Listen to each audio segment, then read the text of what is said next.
안녕하세요. 한국 주식으로 부자 되는 채널 직장인 유튜버 코주부입니다.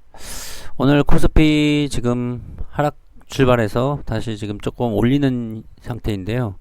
60일선 이하로 지금 일단 떨어진 상태입니다. 저번에 말씀드린 대로 현금 비중 확보 계속 말씀드리고 있고, 이렇게 하락하는 추세에 있어서는 매수에 있어서 조금 신중을 해야 된다라는 말씀 드리고 있습니다. 아직까지는 뭐 떨어지는 경우에는 이제 기관에서 매수세가 조금 들어오는 상황이거든요. 그래서 충격은 어느 정도 완화하면서 하락하는 흐름을 이어갈 것 같습니다.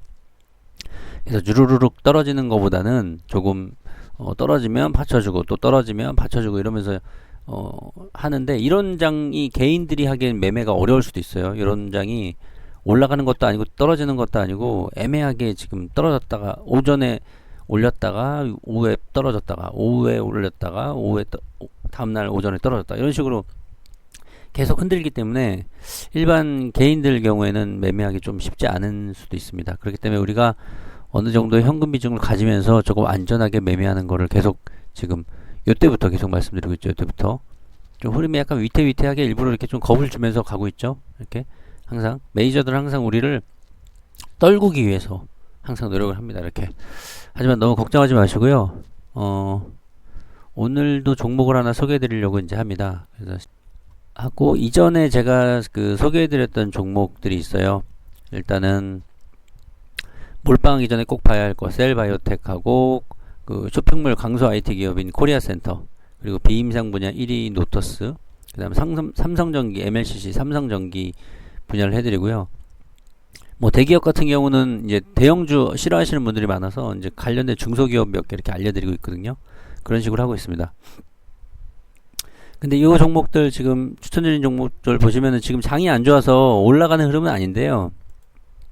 보시면은 추천일보다는 조금씩 다 상승한 모습입니다. 이렇게 어느 정도 안정적으로 장 떨어질 때 올라가는 모습 보이다가요, 장이 올라가면서 이제 화끈하게 올라가는 거거든요. 물론 그 지수가 올라갈 때는, 저번에 제가 예전에 소개해드린 영상 보시면 아시겠지만, 지수가 올라갈 때는 대형주 위주로 가고 지수가 횡보할 때 이제 중소형주 위주로 가잖아요. 지금 이런 종목은 중소형주니까 횡보할 때 올라가겠죠. 셀바이오텍도 여기서 추천했는데 지금 아직 위에, 처음에 살 때 플러스로 시작하는 게 중요합니다. 마이너스로 사서 고생하는 것보다는 지금 장이 조금 뭐 조정 국면에 있어서 추천드리기 좀 어렵긴 한데, 일단은 그래도 플러스로 시작해야지 마음이 편안하거든요. 코리아 센터도 지금 아직은 플러스 상태이고요. 그다음 노터스 같은 경우도 어저께 뭐 장중에 제가 올리긴 했는데 샀으면 플러스로 다음날 상승이 나왔고요. 삼성전기도 지금 상승 중에 있습니다. 그래서 이런 종목들은 사실 단기로 제가 뭐 이렇게 추천드린 종목은 아니고요. 중장기로 봐도 어느 정도 좋은 흐름 이어갈 수 있을 거라는 생각에 뭐 종목에 대한 소개를 그 감사보고서 통해서 자세하게 드리고 있는 겁니다. 시장 안 좋은 거에 대비해서는 조금 그래도 어느 정도 안정적인 흐름이라 다행이라는 생각이 들고요. 오늘 소개해드린 종목은요, 종목과 섹터는 물류 쪽입니다. 일단 보시기 전에 좋아요, 구독, 그 다음 알람 설정 부탁드리겠습니다. 이렇게 여러분들이 구독해 주시면 그게 큰 힘이 됩니다. 그러면 오늘 바로 현대글로비스 회사에 대해서 알아보고요, 관련된 그 물류 쪽으로 괜찮은 종목이 있는지 한번 보겠습니다. 현재 하반기에 제가 가장 중요하게 생각하는 섹터는요, 뭐 여러가지 섹터가 있습니다. 근데 그 중에서 다른 분들이 아직 얘기하지 않는 중요한 섹터가 하나 있어요. 그것은 바로 물류입니다. 지금 코로나로 인해서 인간이 이동하지 못하는 지금 단계예요. 사람들과 사람들의 교류가 없는 단계입니다. 하지만 재화와 용역 같은 서비스는 계속 이전을 해야 되거든요. 이동을 해서 원활하게 공급을 해야 경기가 돌아갈 수 있어요. 경제가 살아날 수 있고. 그러니까 인간으로 치면은 한마디로 피를 원활하게 공급을 해줘야 됩니다. 빠르고 신속하게 피를 공급을 해줘야 사람이 살아갈 수 있는 거잖아요. 그것처럼 물류가 지금 단계에서, 코로나 시대에서는 굉장히 중요하다. 재화 용역을 이렇게 다양하게 빠르고 안전하게 신속하게 이동하는 것들이 매우 중요한 지금 상황이 됐습니다. 그래서 지금 하반기는 물류 쪽을 좀 봐야 되고요. 지금 최근 물류 관련해서 많은 이슈들이 있는 상태인데요. 그러다 보니까 관련된 종목들도 상승할 여력이 충분히 있다고 생각하고요. 그래서 오늘 소개해드릴 종목은 현대글로비스라는 종목입니다. 일단 감사보고서 보고 증권사 리포트도 몇 개 보는 식으로 해서 진행을 하도록 하겠습니다. 일단 진행하기 전에 좋아요, 알람 설정 좀 부탁드리겠습니다. 그리고 구독도 눌러주시고요. 그러면은 이제 영상 제작하는데 제가 신이 나서 또 영상을 제작하고 하겠죠. 만약에 이제 그런 부분이 좀 약하면 아무래도 좀 에너지가 좀 떨어지게 됩니다. 그래서 부탁드리겠습니다. 자, 일단 회사의 개요고요. 회사의 개요를 보시면은 이제 관련된 종속회사들이 쭉 나와 있습니다. 물류 관련된 종속회사인데요.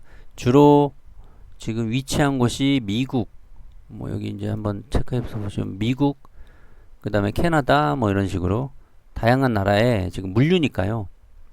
물건을 이제 해외에 있는 공장들이나 이런 쪽에 물건을 옮겨야 되니까 그 해외 각국에 이제 물류 관련된 그 지점들이 위치해 있죠. 그래서 이런 부분에 대한 게 설명이 되어 있고요.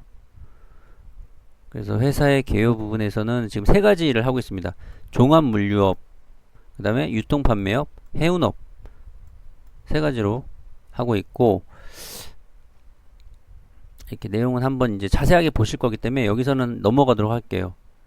이제 종합물류업은 물류 관련된 일을 하는 이런 수송, 보관, 하역, 포장, 유통, 가공, 공장 이런 일들을 하고, 그리고 유통판매업은 CKD입니다. 그래서 이런 부분, 그 다음에 해운업은 배를 이용한 자동차를 운반하는 것이고요.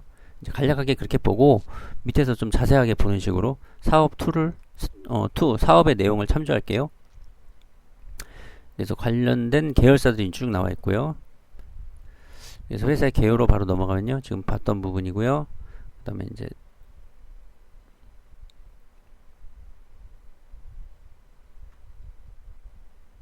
그리고 사업의 내용에 들어가기에 앞서서 현재 이 회사의 주주가 어떻게 되어 있는지 한번 보겠습니다. 주주는 정의선 지금 회장이 최대 주주로 되어 있죠. 23% 되어 있습니다.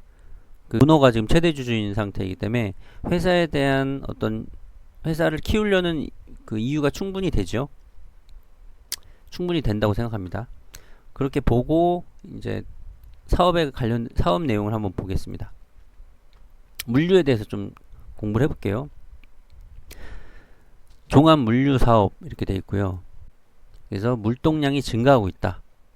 그래서 기술의 혁신에 빠른 속도로 성장하고 있다. 물류 산업이 2000년대 이후에 빠르게 성장하고 있다. 이제 그런 내용을 이야기하고 있고요. 회사의 경쟁력을 보겠습니다. 당사는 현대차 그룹 물류를 담당하고 있다. 그러니까 현대차나 기아차에서 이제 수주를 해주는 거죠. 그래서 어느 정도 안전성, 캐시카우가 확보된 안전한 사업을 하고 있는 거죠. 운송 루트에 대한 노하우를 보유하고 있습니다. 이렇게 되어 있고요. 완성차 물류에 대한 독보적인 노하우를 바탕으로 국내 완성차 산업의 경쟁력 향상을 지원하고 있다. 그리고 B계열 부분에서도 지속적인 서비스 대상 확대하고 있다. 그러니까 B계열이라는 거는 현대차와 기아차를 제외한 다른 회사로부터 물류 수주를 받는 걸 말하는 겁니다. 그래서 다른 부분까지 확대하고 있다라고 이야기하고 있고요. 아무래도 자동차가 비싸고 중요한 어떤 그 가벼운 물건이 아니잖아요. 그러다 보니까 물류에 있어서 어떤 노하우가 필요할 것 같아요.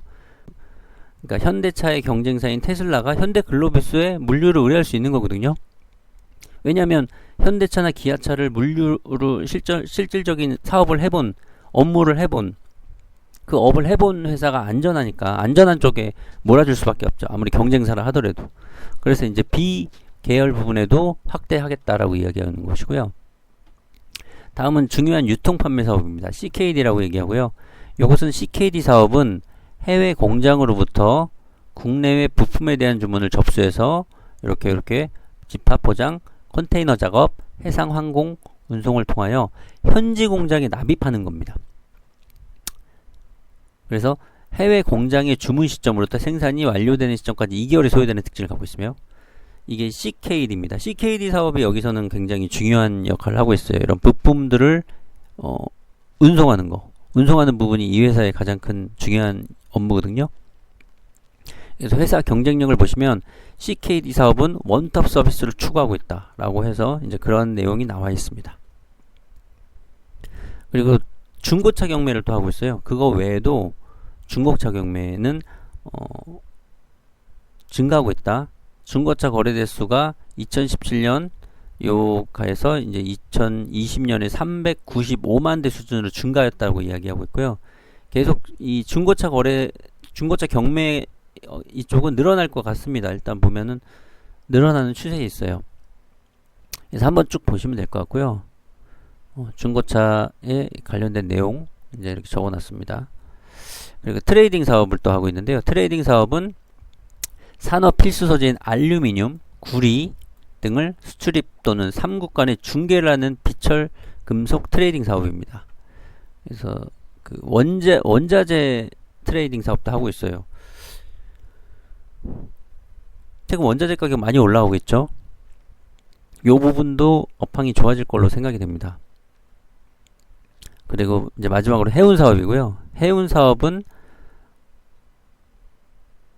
해운업 선박을 이용해서 이송하는 거죠. 해운업은 선박을 이용하여 지정된 장소로 운송하는 서비스 사업이죠. 그래서 완성차 운송과 벌크 운송으로 구분됩니다. 이렇게 되어 있습니다. 그래서 완성차 운송은 말 그대로 자동차 옮기는 거고요. 벌크 운송 사업은 이런 그 원자재, 석유, 뭐 철광석 이런 것들, LNG선 이런 것들 옮기는 그런 일을 하는 거, 운송하는 업을 하고 있습니다. 세 가지를 어느 정도 감이 오시죠? 이제 쭉 보시면 지금 정리 한번 해보면 결국에는 물류, 국내에서도 어떤 자동차를 뭐 대리점에 옮겨놓고 이쪽으로 지점으로 옮기고 하는 일들을 할 거 아니에요? 그런 물류, 그 다음에 유통판매, 부품이나 이런 것들을 해외에 여러 각국의 공장으로 보내줘야 되잖아요. 그런 물류.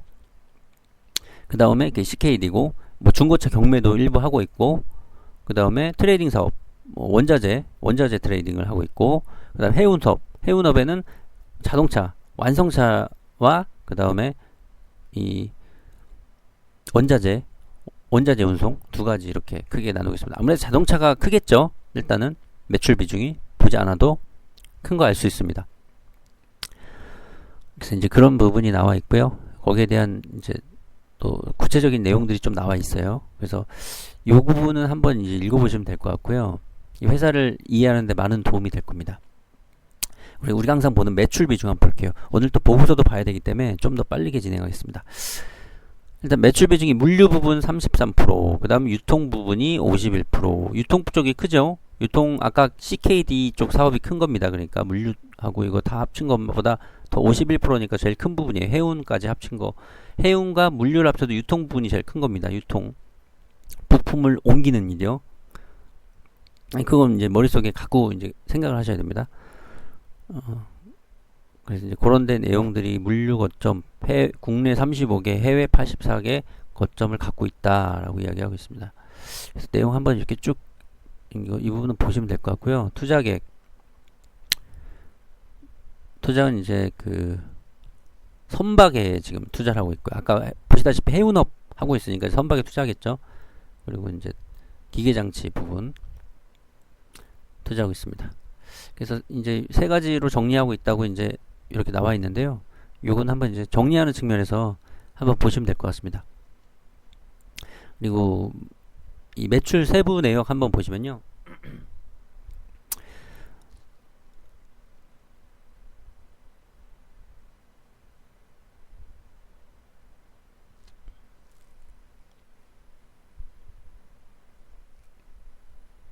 (1조 4천억 원)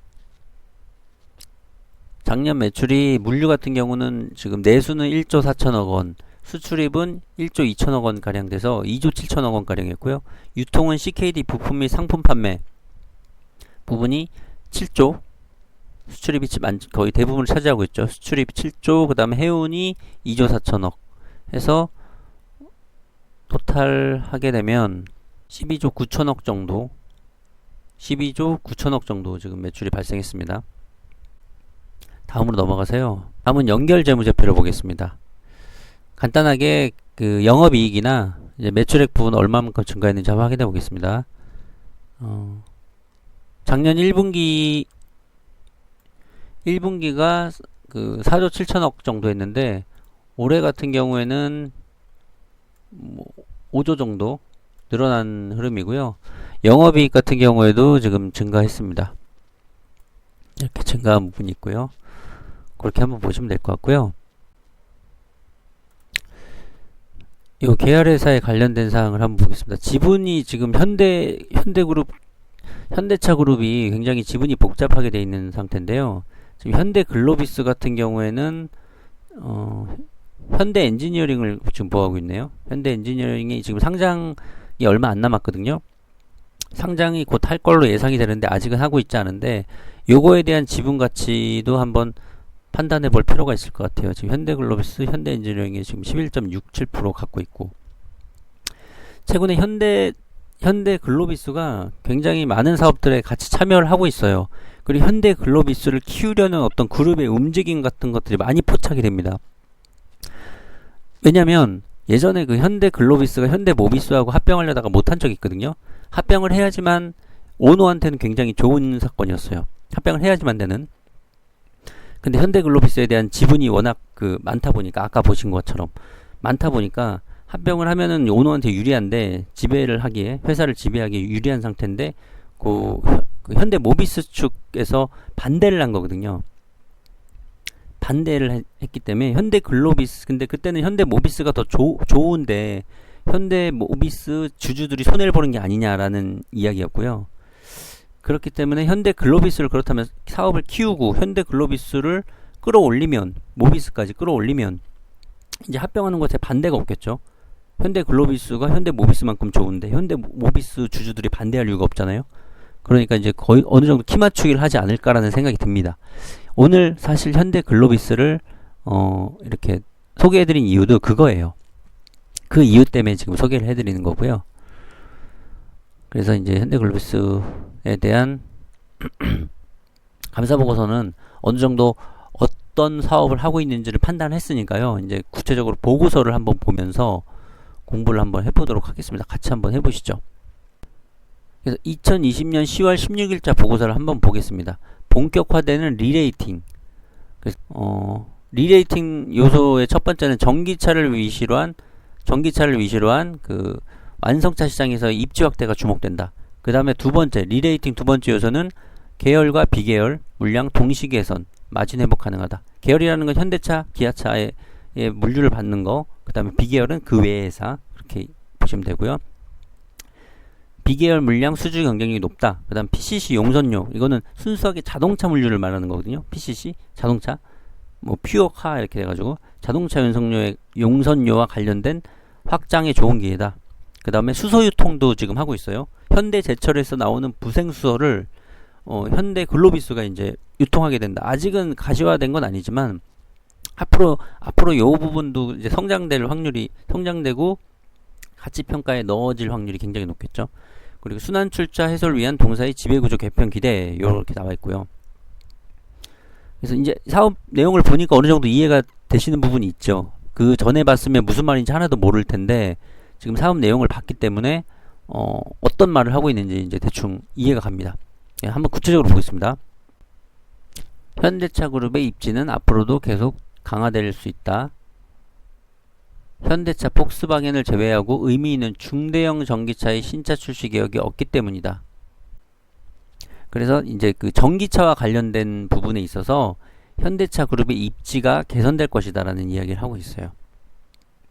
그 리레이팅 두 번째는 PCC 시장, 자동차 물류 시장이죠. 그러니까 PCC 여기 나와있죠. 퓨어카 캐리어. 전기차 판매 증가가 이 PCC 물량 확대에 도움이 될 것으로 생각하고 있어요. 그렇기 때문에 비계열 물량 역시 개선될 것이다. 비계열이라는 건 테슬라 같은 회사들이 물량을 줄 수 있다는 거죠. 그런 부분에 대한 이야기를 하고 있는 거고요. 계열 물량 증가에 따른 선대 확장은 역으로 백홀 유럽 미주에서 아시아 물량을 소화하기 위한 캐파가 확대되는 결과를 가져온다. 그리고 경쟁 PCC 업체가 상대적으로 부진하다라는 이야기를 하고 있고요. 이게 삐뚤게 자꾸 되죠? 그런 내용 한번 보시면 됩니다. 그 다음 수소 운송 사업 아직은 초기나 열려있는 기회. 그래서 수소 충전 사업자인 하이넷은 한국가스공사하고 현대차가 같이 했는데 현대제철의 부생수소를 이용한 공급 사업을 시작했다. 그래서 이걸 운반한다는 것이고 정기적으로 연간 300에서 500톤 수소 수요가 증가한다면 초기 시장에서 의미 있는 행보라고 얘기하고 있어요. 그래서 지금 환경 부분이 굉장히 또 큰 이슈인데 현대글로비스가 환경적인 환경과 관련된 기업으로서의 또 성장할 기회가 또 되는 거죠, 이게. 그런 부분도 상당히 긍정적으로 볼 수 있고요. 세 번째, 지배구조 불확실성 해소 기대감. 지금 현대차 그룹은 현대모비스와 현대글로비스 간의 분할 합병을 발표했는데요. 주주 반대로 무산이 됐어요. 현대모비스 주주가 반대를 일으켰죠. 그래서 안 됐습니다. 그러니까 현대모비스가 더 가치가 있고 현대글로비스는 가치가 좀 떨어지는데 정의성 회장이 현대글로비스 23.3% 보유하고 있어서 니네들 합병 우리한테 불리하게 하는 거 아니야? 라고 현대모비스 주주들이 얘기하니까 어떻게 하겠어요? 이제 앞으로는 반대가 됐으니까 현대글로비스를 업시키겠죠. 그러지 않을까요? 그냥 일단 상식적으로 생각하면 그럴 가능성이 굉장히 높을 것 같은데 일단 이 현대글로비스, 현대모비스 끌어올리겠죠. 아마도 이 현대글로비스를 현대모비스 수준으로 끌어올리지 않을까 하는 생각이 듭니다. 그러면서 여러가지 지금 사업을 그래서 하고 있는 거거든요. 예, 그런 내용이 나와 있고요. 그래서 두 번째 보고서는 하나투자증권에서 나온 보고서인데요. 현대글로비스에 관련된 내용이 Q&A 형태로 잘 나와 있습니다. Q&A 한번 볼게요. 계열사 운송비 증가한 반면 현대글로비스의 유통 부분 CKD 실적 호조 이유. 아까 CKD 부분이 많이 증가를 했죠. 운송비가 과거에는 판관비에 포함되었는데 1분기부터는 매출 원가로 분류된다라고 이야기하고 있습니다. 매출액이 잘 나온 반면 영업이익 증가폭이 덜한 이유는 환율이 부정적이었다. 환율이 굉장히 떨어졌잖아요, 최근에. 그러다 보니까 영업이익이 증가폭이 덜했고 2월 이후 유가가 폭등했다라고 얘기하고 있습니다. 근데 지금 환율은 상승하고 있어요. 그러니까 이번 실적이 좋을 거예요. 그리고 2월 유가는 폭등하고 있다. 지금 이 유가도 지금 조정받고 있잖아요. 그러니까 이것도 현대글로비스에는 긍정적인 측면이에요. 한번 보실까요? 한번 직접 보면 여기 보시면 환율이 지금 여기 여기에서 떨어지는 구간이어서 현대글로비스가 지금 영업이익률이 떨어졌다라고 얘기하는데 지금 다시 올라가고 있거든요. 그렇기 때문에 당연히 좋아질 것이고 환율도 지금 올라갔다가 조정받고 있는 형국입니다. 그래서 요건 맞는 내용이고요. 앞으로는 좋을 것이다. 맞는 내용으로 보여집니다. 그리고 그래서 이 부분은 한번 보시면 되고 환율은 방금 말씀드렸고요. 그 다음에 현대엔지니어링 상장과 관련된 현대글로비스의 영향은 뭐 언제 상장될지 모르겠지만 상장되게 되면 장부 가치는 아마 더 반영이 될 겁니다. 이익으로.